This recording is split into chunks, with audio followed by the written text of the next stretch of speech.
সহসভাপতি শাহিন ভূঁইয়া, উপস্থিত অত্র ওয়ার্ড বিএনপির সংগ্রামী সভাপতি জনাব সিরাজ ভাই, সাধারণ সম্পাদক মুনসের, ৩ নম্বর ওয়ার্ড বিএনপির সাধারণ সম্পাদক আব্দুল সালাম, উপস্থিত আশিকান জাকিরান, মা ও বোনেরা, সকলকে জানাই অ্যাডভোকেট আহমেদ আজম খান সাহেবের পক্ষ থেকে, আমার পক্ষ থেকে সালাম, হিন্দু ভাই থেকে জানাই আদাব। আসলে রাত্রি অনেক হয়ে গেছেন, আপনারা সকলেই গান শুনতে এসেছেন, আমি কথা বাড়াবো না। সামনে জাতীয় সংসদ নির্বাচন, এই নির্বাচনে আপনাদের সিদ্ধান্ত নিতে হবে আগামী বছর এইভাবে আমরা গান করতে পারবো কিনা। একটি রাজনৈতিক দল আছে, তারা যদি কোনোভাবে সরকার গঠন করে তাহলে কোনোভাবেই কিন্তু আমরা আগামী বছর আল্লাহ তাআলা যদি আমাকে নেক খায়ের দান করে এইভাবে কিন্তু আমরা গান আর পরিবেশন করতে পারবো না, এইভাবে কিন্তু আর রস হবে না।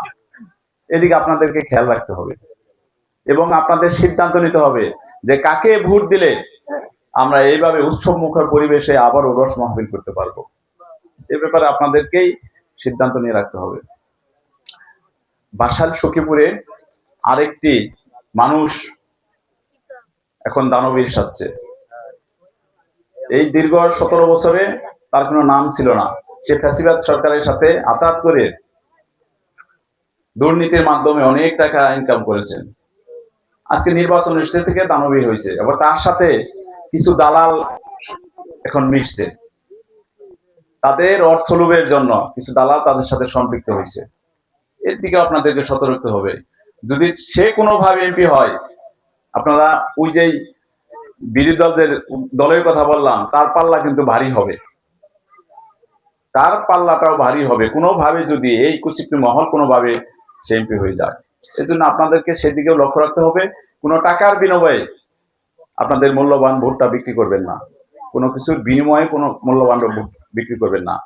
এই বাসালের সন্তান বা দীর্ঘ 54 বছরে আমাদের বাসালে থেকে কোনো প্রার্থী এমপি হতে নির্বাচিত হতে পারে নাই। একটা সুযোগ এসেছে, যে লোকটি সারা বাংলাদেশে এখন পরিচিত মুখ, তাকে এক নামে চেনে, যার নামে বাসালকে পরিচিত অর্জন করেছেন, সেই অ্যাডভোকেট আহমেদ আজম খান সাহেবকে আমরা যদি সকলে মিলে ধানের শীষ মার্কায় ভোট দিয়ে জয়যুক্ত করতে পারি, ঠিক তেমনি আগামী বছর এই চেয়ে আরো উৎসব মুখর পরিবেশে আমরা উরস মাহফিল করতে পারবো।